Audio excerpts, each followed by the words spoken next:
কাজলির মা বাবা কাজলিকে হাঁটতে নিয়ে গেলেন। তারা এমন একটা পাড়ায় পৌঁছলেন যা কাজলি এর আগে কখনো দেখেনি।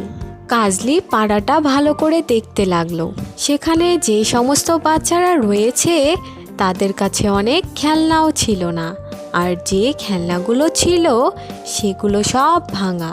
এত কম খেলনা থাকা সত্ত্বেও বাচ্চাগুলো তাদের খেলনাগুলো একে অপরের সঙ্গে ভাগ করে নিয়ে খেলছিল।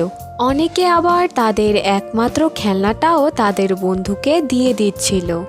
কাজলি সোজা বাড়ি চলে যায় এবং কিছু নিচের খেলনা গুছিয়ে নেয়।